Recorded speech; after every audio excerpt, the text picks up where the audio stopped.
ladies and gentlemen everywhere, young and old, welcome to a new episode of Wrestling with a Dream. Today, allow me to introduce to you to a rather unique, very special individual. We have with us today Tony Stallone, aka Jack the Mountie, an Indy Pro International wrestler. Welcome to Wrestling with a Dream, Tony. Thank you very much. I'm happy to be here today with Wrestling with a Dream. And I wanted to say hi to everybody, to all the fans out there in Spanish. Para todos los fans de la lucha libre, les doy un saludo desde Montréal. Pour toutes les fans de la lutte, je vous salue. And I'm ready to start. So, Tony Stallone, are you ready to face the heat of... I'm going to try, Our questions are not that hard, but yeah, they're traditional. Okay, I'm listening. It's comforting a little bit, isn't it? Yeah. We usually start asking by what inspired you, okay, to become a wrestler, and when did you start wrestling? Wrestling with a dream, to become a professional sports entertainer. My father used to be a wrestler, and I followed his footsteps. Wasn't easy because my mother didn't want me to go into wrestling, but I went. I think a decision that I made myself. I started in 1985 in the Loisir Saint Baptiste, and from there to now, Still wrestling. Still wrestling. I still entertain the fans out there. So you still have the same dream. Oh, wrestling is for me is the best sport ever. Entertaining the fans, seeing a smile in their face. Interacting the kids, with the people and interacting and everything is something wow. It's a high adrenaline. When you get out there. It is indeed. They cheer for you. They boo you.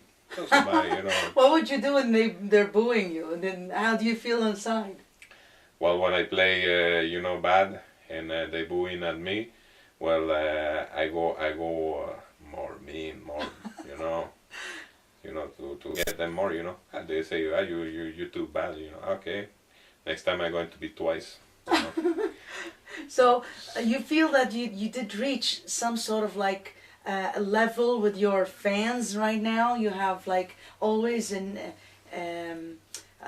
interacting with them, and then when you become like the villain, the bad guy, and they react to that, that means you did reach what you were after by delivering the right image.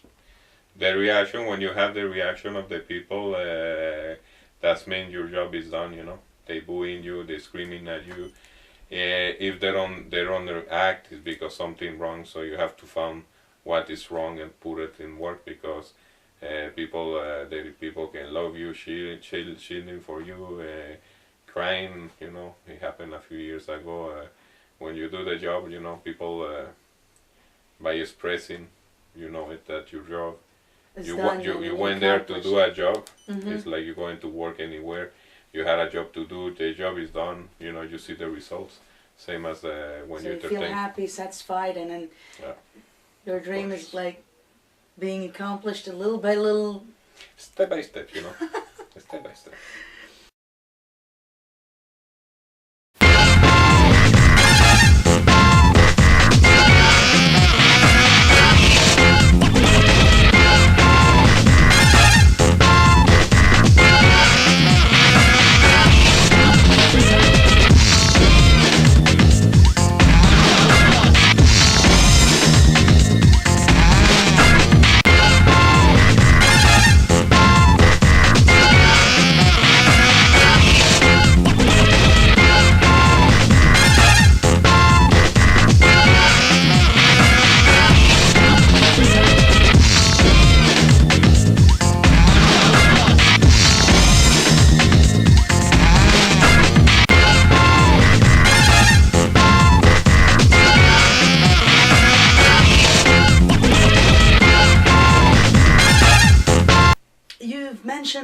your dad, like, so he was like a professional wrestler. In your opinion, you followed his footsteps, but like, it was, were you influenced by him, or you were influenced by the sports itself? Well, I was watching when I came same year to Canada. I came in May, 1885, and we all remember Rocky 3. Yes. Hulk Hogan with Sylvester Stallone, and I knew that I seen wrestling in TV. I seen Hogan and fighting and everything, and it was good. The way he gets the reaction of the people. So it was like it's coming from within. A message: go ahead, go out there and become a wrestler. Well, and I found that they had a place in Montreal, the school, because back then they had the school, they have the Saint-Paul Sauvé. So I went, I went train, and I had good fun, good times.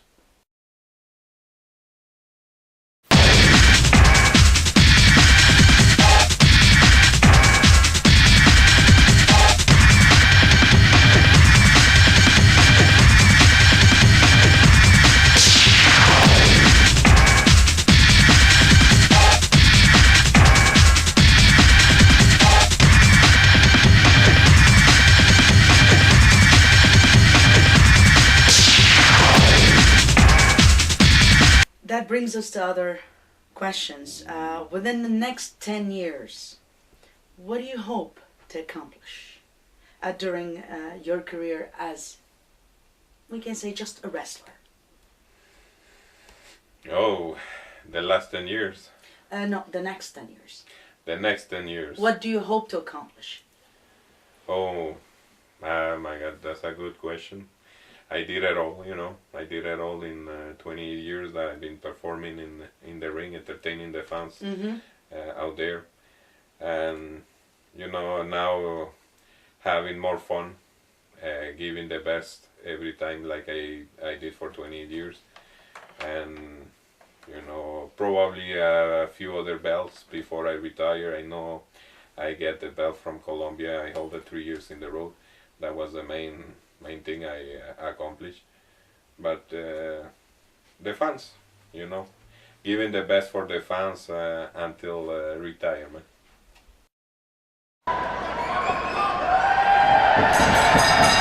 And I guess Jack the Mountie didn't take too kindly to that, and now that is a woman. That is not right. I cannot condone those actions. Neither can you. No, that was definitely uncalled for, but now payback. She is not a wrestler. She has no formal wrestling training. Spoiler, we have business to finish, and this is the place to finish that in your place in Axbury. Be ready, my friend, because I'm ready, in shape. L'histoire a commencé au Québec entre le Spoiler et Jack the Mountie. On est content qu'à Hawkesbury, c'est une place qui parle français, que vous avez trouvé le Spoiler, parce qu'on va humilier votre héros local, le Spoiler. Il n'y a pas à avoir des gros bras pour avoir été Monsieur Canada. Jack the Mountie, champion de la Colombie, SAW. On va le battre. Le Spoiler, c'est fini. Vous n'entendrez plus parler ni au Québec, ni en Ontario. Vous ne saurez jamais c'est qui dans le reste du Canada. How did you come up with your character, Jack the Mountie? Tell the viewers a little bit about it, introduce it, and tell us where its source came from. Well, Jack the Mountie, he is born in 2009, was an idea from Jason Decoteau. And first match Jack the Mountie did was with PCO. He talked to me about it, and he gave me the idea. So I say, okay, I'm going to do it. When you are a professional wrestler, it's like an actor. You play a different persona. So the Mountie he born in 2009, and he went around with many superstars from then. So what was mainly the message behind it? Like you said, a character, and that character could become a part of a story line. What was the main bottom line message to the viewers by choosing Jack the Mountie? Well, you know the Mountie. We all remember that the Mountie was Jack Rougeau. Mm-hmm. So they wanted to do something. What differentiate you from Jacques Rougeau? Oh, a lot, a lot. Like, in A your lot. opinion, during the years, throughout, you know, the bad and good, and then what made you feel that you did something a bit different from Jacques Rougeau? Well, you know, I don't go too in details, but I know that we are different persona, different.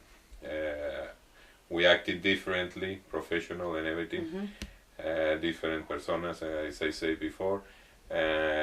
He's one thing and I'm another thing, you know, and I know that I won't go too far, but comments that I had from those who I wrestled, they rather wrestle me and Jack Rougeau.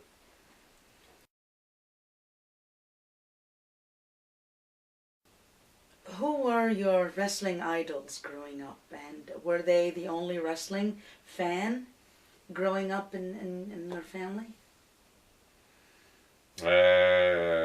Well, I trained with Dino Bravo in Club de Boxe Champion in Montreal.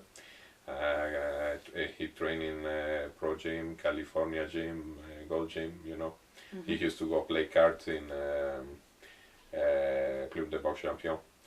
And I was training there, so he gave me some tools for wrestling. But heroes, I don't have no. You don't consider him your idol? No.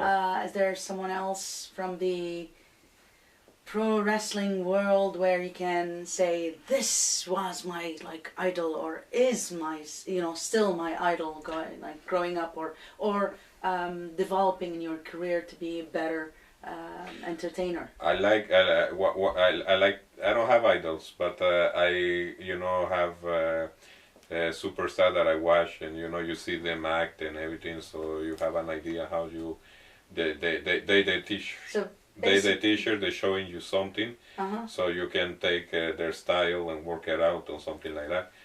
Like Hulk Hogan, he's the biggest entertainer. He's not a wrestler, but he's a big entertainer. He bring people. He full up the place and everything. Yeah, with his he presence. has the charisma and everything. You got Macho Man. Macho Yes. Man is another legend. You see Ravishing Rick Rude, Brian Pillman, the Heart Foundation.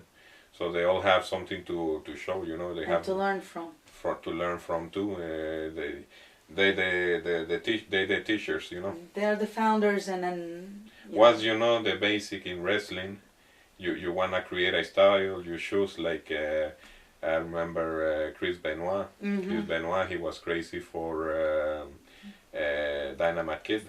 And he took Dynamite Kid style and he do it on his own way. So he has the basic. He went to get the basics in wrestling, and he went to get some move from Dynamite Kid. He built his own persona, his own new character that made millions relate to it and appreciate it. Yes. The same thing happened with you, where Jack the Mountie was taken from the Mountie, and then you built. Well, I like to, back then I used to watch wrestling, and I used to see, oh, it's good if I do this like this. So you got the basics, you see them work, you say, oh, it will be good doing this, like that. But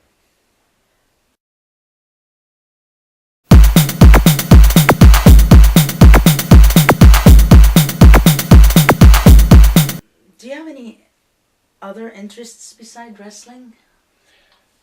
Women's. No, it's a joke, is that? Yeah, women's, of course, I like women, but, well, acting, I've been participating in a few movies, and Yes. I also participate in Francesca Fingernail with Three Angels, Power, and was very good. Good experience and everything. Working half family, That's good.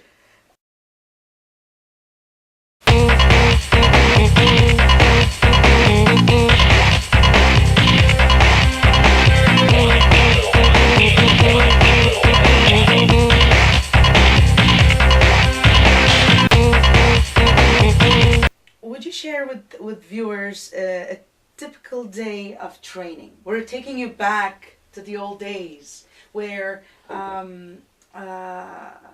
we believe we've encountered, we've met you, we've seen you wrestle, whether on YouTube, on Daily Motion, or any other, or even live. You can come up easily as a viewer that you are a professional wrestler. You probably worked so hard in the old days in order to get to that standard. Can you share one of those good old days of training with your viewers, and just give them a little brief, Well, introduction before, generation change, you have to get adapted to the generation. But 28 years ago, when I started wrestling in 1985, before doing your first match, it takes a year. You do 6 months in the concrete. I remember that that was a hell of a train. And then 6 months in the ring, in a boxing ring, no spring. And it's not all. Once you do your year, it doesn't mean that you become a professional. No, you have the exam, and the exam back then used to be going to the tightrope and jumping on the back in the concrete. Oh my God! And then the second, so that was the test, and if you don't do it, take your stuff and leave. And back then was very Strict. very strict. It's more of a sport than just an entertain. Yeah, it's a sport. Yeah, but what back then was more stiff. The generation has changed, and you have to get adjusted if you wanna continue on the field. You have to get adjusted with the new generation and everything, and at least Adapt to the new nature I have to, because of the new I remember. surrounding. I also remember, I broke noses, arms. I was too stiff. I'm too powerful too. Yeah. So I didn't know my power match. So I broke noses. So the promoter came and told me, you have to get adapted, because no one wants to wrestle you. Yeah. So. Is there a specific technique with the new generation that the old school didn't approve of, or? Well, wrestling is wrestling, but you have to go smoother than back then. So a little bit more like Easier. More soft, but still, when you hit, it's a sport contact, Yeah, we hear a lot of rumors and a lot of things that happen in the fan world, where they say, some people, they say wrestling is fake, wrestling is this and wrestling is that. I wouldn't go into this show, but I would go to that show. What's the difference between the shows where we know, as Three Angels Power Film Production Inc., we know that wrestling is real, because like you just mentioned, once you get hit, and you got that pain in there. There's no way around it. So what, in your opinion, what makes it like fake and what makes it real, and how can we transfer the right message to the viewers, telling them the truth about the wrestling entertainment world? You have to get prepared, very well prepared to wrestling, and everything. The problem is that when the sample survey closed, la Régie des Sports, there was no more. So there is a lot of federations open here and there, and some people do a week or two and they go in to perform. So that's unfortunately, the image of wrestling, they put it like a stain, because it's not you don't learn in 2 weeks. True. In some federations, 2 weeks you in. It's not like that. It takes time, preparation, long years of experience and practice, practice and hard work to make it perfect. And then when the fans realize a little weakness and the performers. Sometimes And they hit and they're scared to hit or something like that. So you have to prepare. When you go out there, you have your job as a wrestler is you're not going there to kill the guy. So you have to deliver the job right, or you leave the job, you deliver the job, you make you look good. Everybody looks good. But if you're afraid, you have to. Your job is to entertain the fans to make them come back. If you don't do your job properly, fans say, that's boring, we don't, so your job. So they don't buy it. You have to be very prepared, and the fans is the main thing. As I say, it's been 28 years, and I say it today and always. Without them, we wouldn't be here. We wouldn't be nobody. The fans is the main key. Yeah, they're the power. They're the energy that fuel the performers and push them forward in order to deliver a great show. Whether the audience is low or high attendance, And another thing is you have to love the sport. Some people wanted to do there to be in front of it. You have to love wrestling. For me, I've been doing that for 20 years. I grew up with the fans, and I don't regret that. You have to have a passion. You have to love the sport, and not be afraid.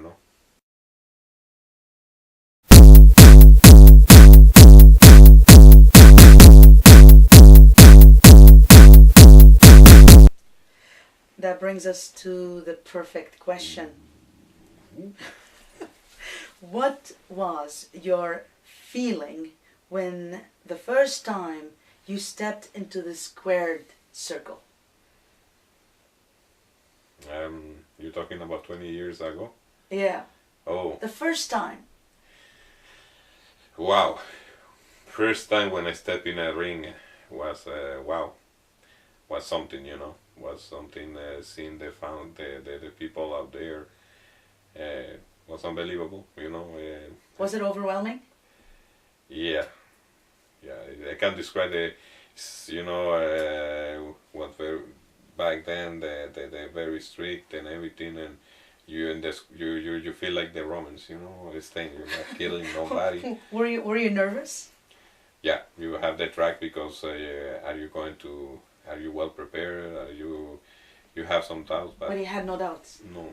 Once the match starts, you see the evolution of the match and everything, and you say, okay, I did it. It was good. Went good, and I leave the merchandise. The people was happy, and that's what is count, To entertain, that's the main thing. And so the outcome was a pleasing result to all, and then like that you delivered the job right. That's right. And they happy. Make the viewers happy.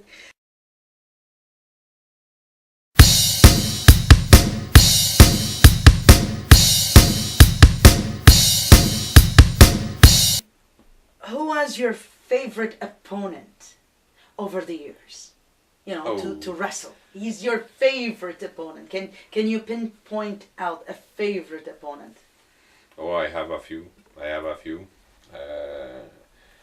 I did a few good matches. I did with a spoiler. I did a Mobster. A couple of matches with him in South America. My God, Serge Prou. Memorable. Oh, I have so many but that's good matches, So it was good time. Good time. Yeah. Good memories, and with Johnny Primo too. It was a good match, a good guy to work with.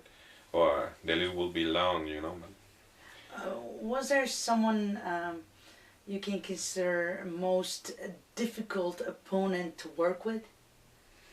Was there someone like you say, I wish, wrestling is like a dance, and if your opponent doesn't really respond or correspond to your moves perfectly or properly right, then You're not delivering the the job.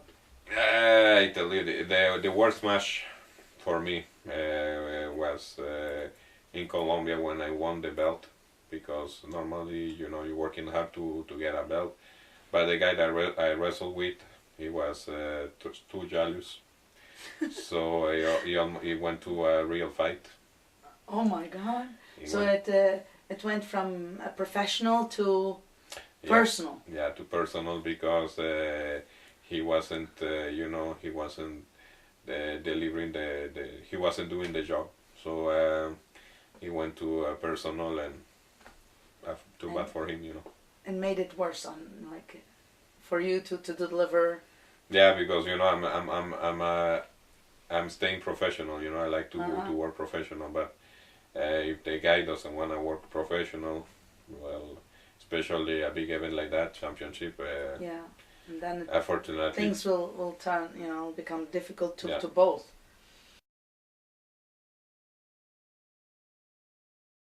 If you have the chance to challenge someone you've never faced before, never, but you really felt like, I wish I challenged that someone, who would it be? That's in Colombia. That easy to answer. Is in Colombia. His name is Espartaco.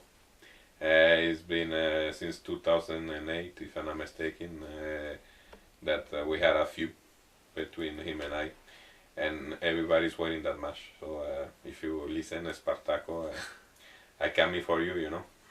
This is, you know, going out especially for you. Pronto estaré ahí y vas a tener tu merecido.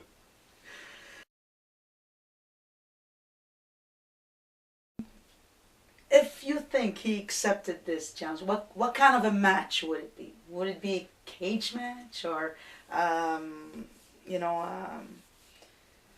It will be nasty. It will be nasty. You know, you know, people are waiting for this for a few years, so we will give to the people. If I face Espartaco, I will give him as a hell of a match, a memorable match that Colombia will remember, because you know you have to leave your print. You know, I mean, doing memorable matches as we did with you know, everybody knows WrestleMania 3, Hogan, Andre the Giant, or Macho Man, Ricky Steamboat. Everybody remembers that. And when I had the chance to for the memorial, Macho Man memorial, I wrestled the Spoiler. The Spoiler is a guy that I know, that I respect, and I love. He's a good friend of mine. When we had the chance to step in the ring for memorial for Macho Man, which is a big legend, I told him we're going to make history. You know, I mean, everybody will talk about it, and even today I saw him 2 weeks ago, and people still talking about that match. Yeah, well, so it's hard to leave a mark behind, and that's why you know, some wrestlers they pick on their matches, and then they're so cautious with whom to appear, whether it's in the ring or, you know, off the record, as they say. Macho Man was a great legend, and may God rest his soul.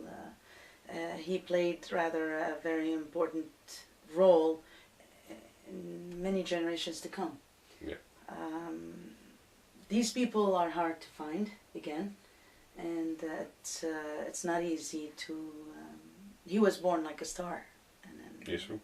He was a hell of a wrestler, so I leave the mark there, you know, and with Espartaco it will be the same. Espartaco, you know, you don't have to be afraid, you know. I mean, with the Spoiler, you know, he's starting in a place we called Saint Germain. That was after and that place, you know, they was teaching to be stiff, this and that, and you know, when they told him you're going to wrestle the Spoiler, I say, damn, it's good. We're going to go stiff and everything, you know, like all times. That will definitely leave a mark.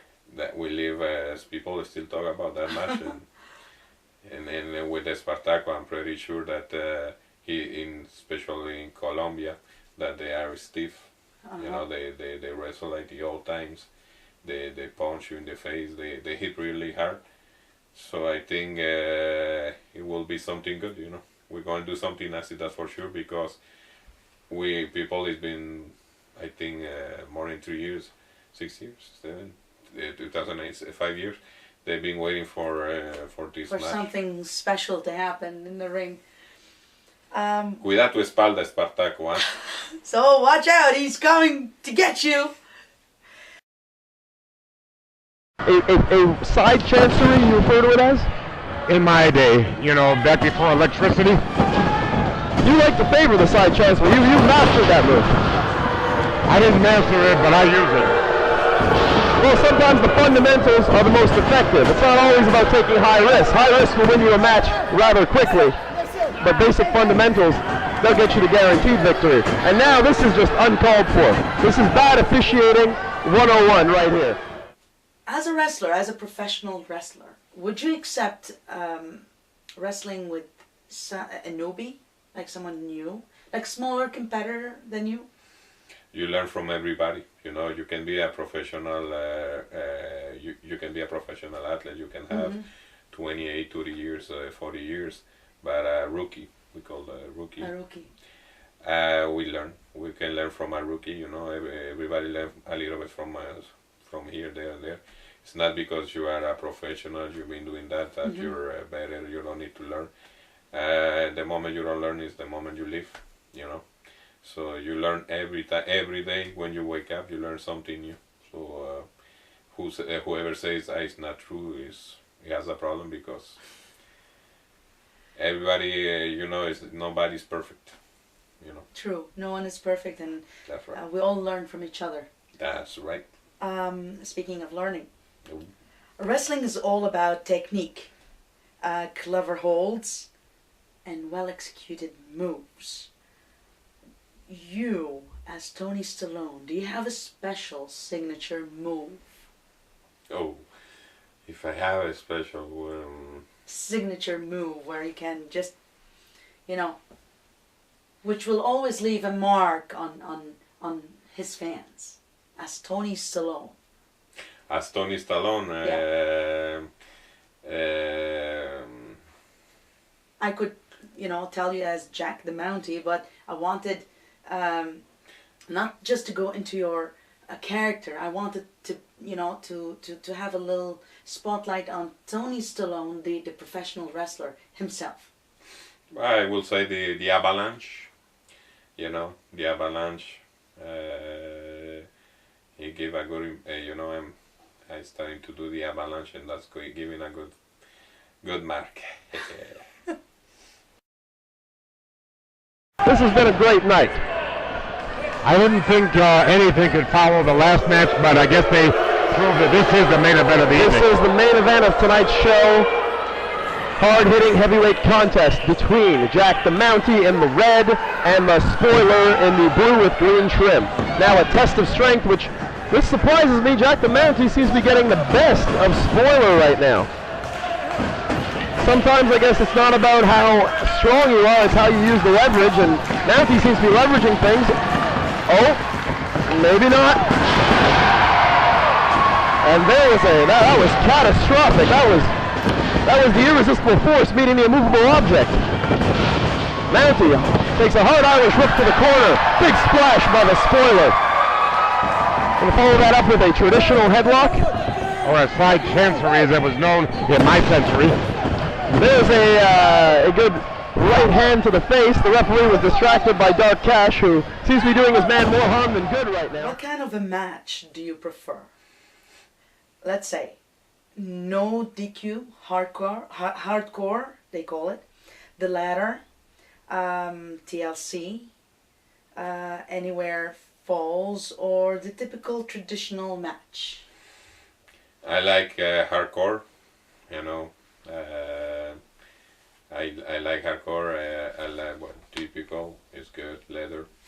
You know, any match, you know, you have to be prepared to do any match. You know, just bring it, you know, and we do something on it. You know, you have the experience, and hardcore is fun because you grab in a tool and you break it in the face, or you know break the guitar or whatever you found. You know, is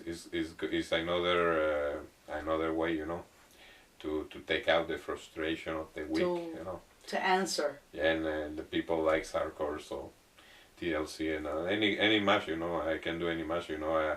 So you don't have something preferable like to do. So you're prepared to Anything. take all, isn't it? Take all, bring it all, you know. I remember when I started. Now it's protected, but when I started 20 years ago, I wrestled bears.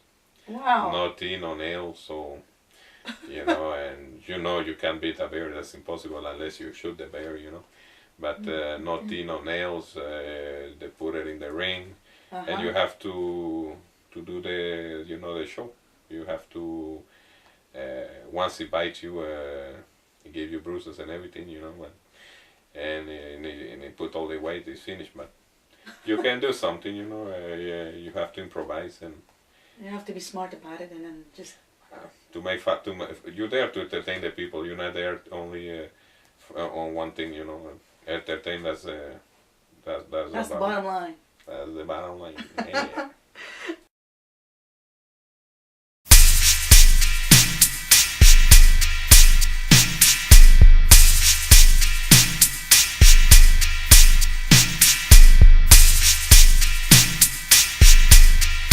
As a wrestler, do you prefer to work with or without a manager? That depend. Does it give you a better image or just? Well, that depend what they're looking for. You know, the character and everything. I don't mind having a manager. What is the difference in between, in your opinion, of having a manager or not having a manager? Is it just a matter of an image of a certain character, or just? If you're bad, then you have a manager, like the Mountie used to have a manager, Jason the Cotu. He can do the cheap shots outside, you know, but while you're distracting the referee and this, you know, doing cheap shots and strangling. But clean, you know, you have to get the crowd and everything. You have to protect it. Always have the crowd high. But bad, you know, you tell him, okay, I'm going to distract the ref, do this, and he do it, and he knows what he do. You know. So it becomes like a team work. Of course. Where one distracts while the other. It's very important because in wrestling you got if it's a single match. The 3 person are extremely important, even the referee. You don't have to put it on side. It's very important too. And if you are in tag team match, the 5 people are very important. Yeah. Because one do something wrong, the match could be scrap. People won't be happy. People, I want refund, but we can refund you, you know. The referee is not paid to deal with outside interference. He's got to get his eye on the ball, his eye on the match, because Dark Cash is applying a chokehold to the scaler right now. This is uncalled for. That is one sleazy looking dude outside too. Yeah, I mean, I've done a lot of dastardly things in my day. Horrible things, immoral things. And I'm sure I'll do a lot more. You know, luckily I've never done any to you, but nevertheless, I've done a lot. You know, I've never had to rely on a manager. I've never had to rely on someone on the outside to do my dirty work. I get my own hands dirty. That's where we differ. I relied on a manager. Maybe I can look into it. Maybe it would save me a lot of trouble. But then again, it would cost me a lot. And that is what's known as an electric chair drop. Because when you're sitting in it, it's like a trip to the electric chair. We've seen you act throughout Francesca Fingernails, 3 Angels, Power Film Production Inc. invited Tony Stallone to volunteer and act throughout this 3-hour epic. He was the villain. He played a minor role this time around. But will you be considering a proposal of acting in another movie in the near future with Three Angels or with someone else? Do you consider yourself sufficient actor or a professional actor, or you're getting there? I've been doing movies for many years. Wrestling is acting, you know. I've been acting True. for 28 years, entertaining the fans and everything. The faces and angel, you know. And so, you know, I have a good privilege working with on this project, Francesca Fingernails. As I say, it's a working family, you know, business family and everything. They're working hard to help the community. So it's nice, you know. I enjoyed be the villain and kick his ass, you know. He's lucky, you know. He went away, but like, don't worry, I get you next time, you know. So was that your favorite part of the whole movie, or there was other parts in the movie that you like as a viewer as much as an actor, a professional actor? Well, it was good.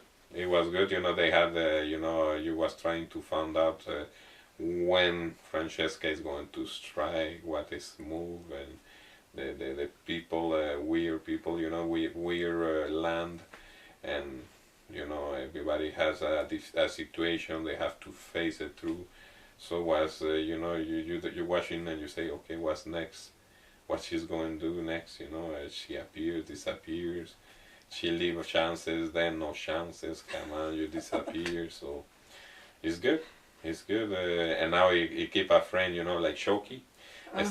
Besides that's a gentle Shoki, you know, because he wasn't mean Shoki, but she needs a doll, and she took somebody with her and keep it with her. So it's good. At the end, he appears and is he bad? We don't know. We will see. Well, all viewers are invited to watch the trailer. It's available on YouTube. We recommend everyone to support Three Angels and support this local project. It's a great movie. We all enjoyed working with Tony Stallone. He made it fun on the set. He made it real when it came to serious work. Trying, you know. He's one of the most professional actors that worked on set with Three Angels during this particular project, and hopefully we can see him in more projects down the road with Three Angels, whether it's just a movie or a commercial or a documentary, or just here, Wrestling with a Dream. Yes. I listen to no one, and nobody lives until I say so. Oh yeah? Who the hell do you think you are? Come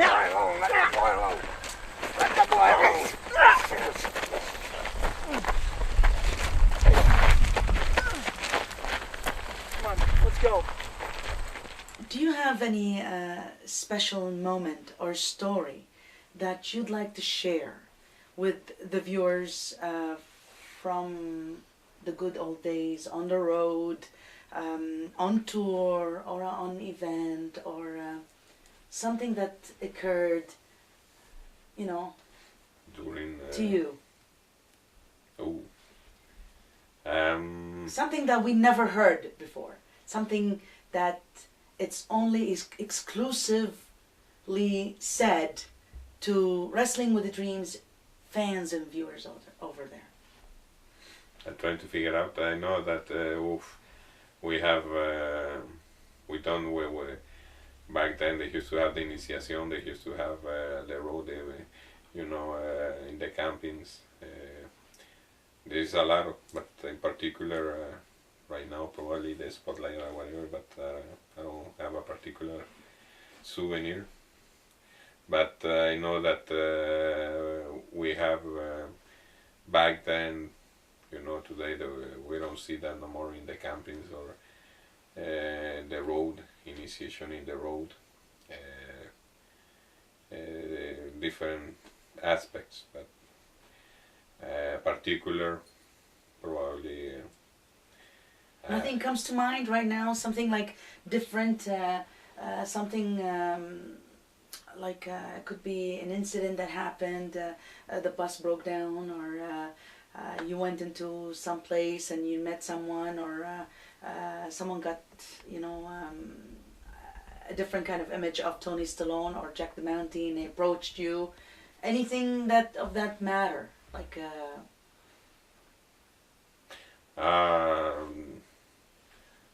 No.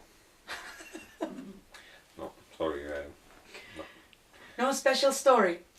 No special, No, I have, as I say, in 20 years I seen, I witnessed a lot of things. A particular, I don't remember probably spotlight, whatever, but it doesn't come to me right now. Sorry.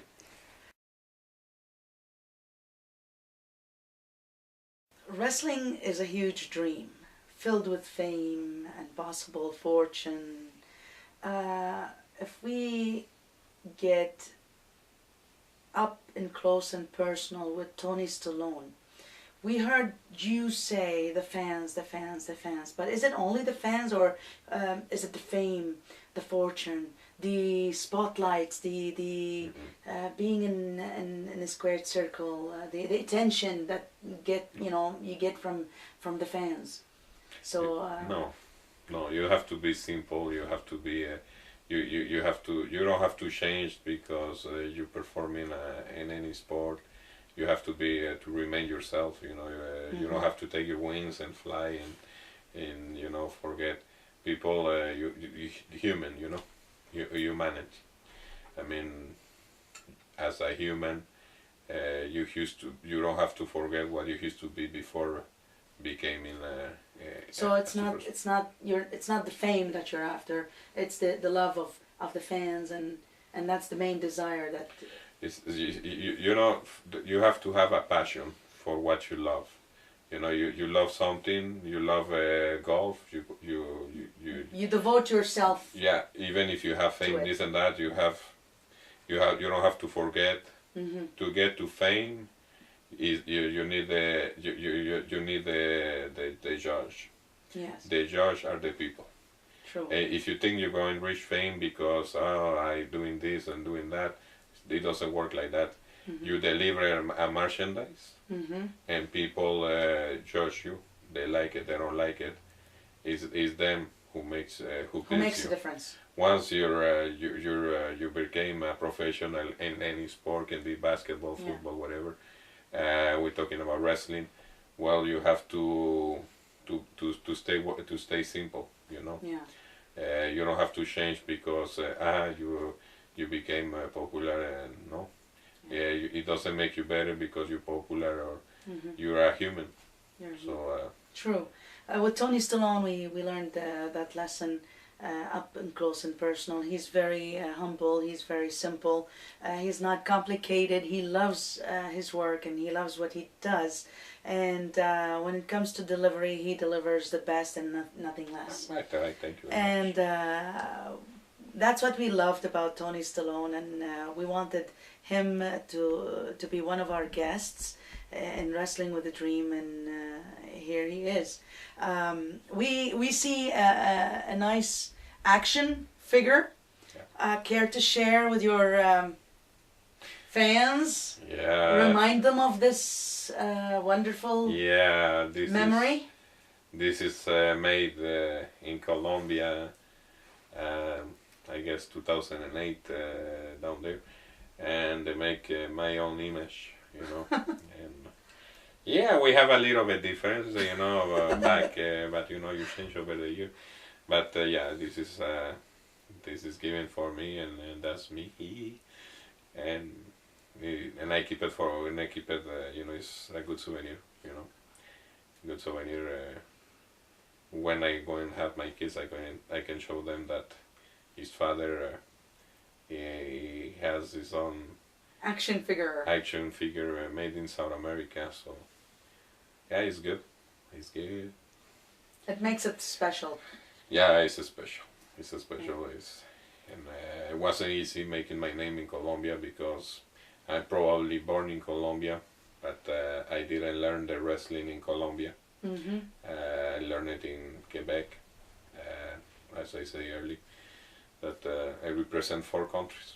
So I am privileged to represent, not much people knows. They think I'm Italian only, but I'm Colombian too.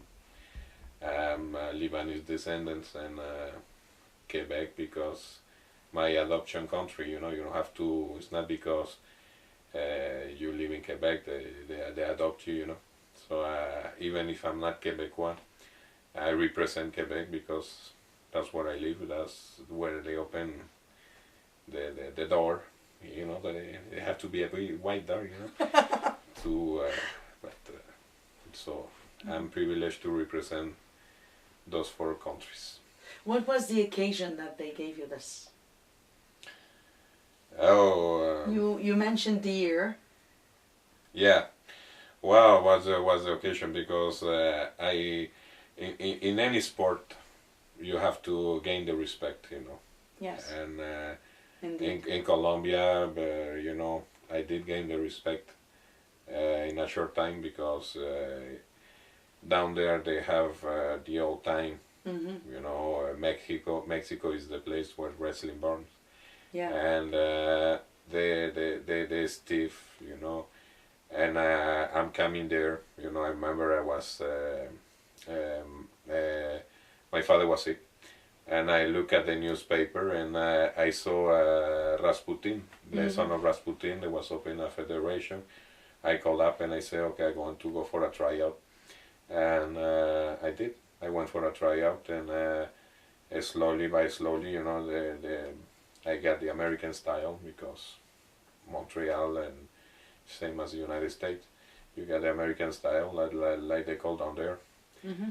And I did my, I showed them what I'm capable of doing. The crowd, I was coming dancing, So I proved them that, I was, as you say, simple and everything. And they offered me this. I gained the respect. Well, of course. So I keep it.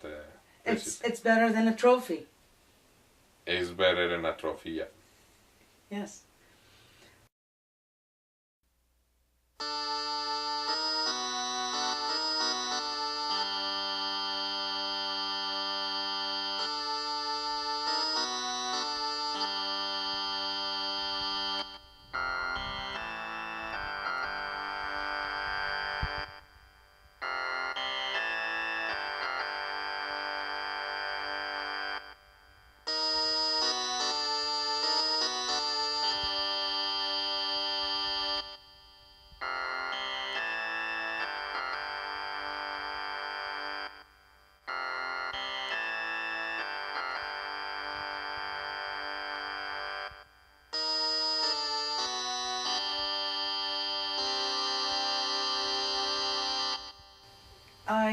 I don't know how to thank you for being a part of Three Angels' journey and a part of Wrestling with a Dream, but I can only say one thing right now.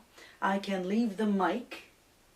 As they say, the mic is yours, and I would like you to address all the viewers, the fans, everyone who's watching right now, Wrestling with a Dream.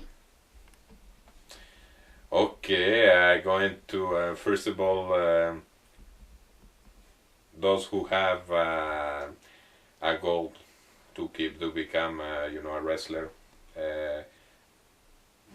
dreams can come true, never give up, prepare yourself, train hard, motivation, goodwill, loving the sport is the main key, and you're going to make it, It's not, nothing is impossible in life. And I was happy to do this interview with Three Angels Power, and hope to see you around. And I'm going to say in Spanish, tu Espartaco, pronto estaré en Colombia.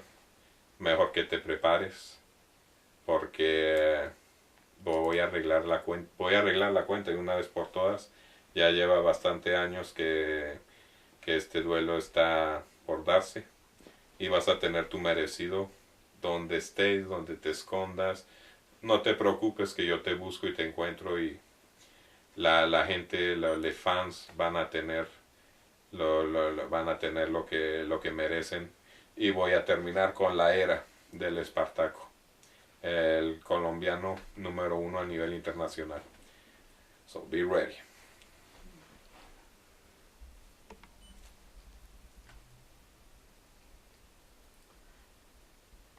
Today, we conclude this particular episode by thanking Tony Stallone for being here and a part of Wrestling with a Dream, being a part of Three Angels Power Journey, being a part of the Indy Pro International Wrestling World. We are so proud of you, Tony, for being here today. And to all the Wrestling with a Dream fans, stay tuned for more electrifying news coming your way. Don't forget to watch the trailer of Francesca Fingernails.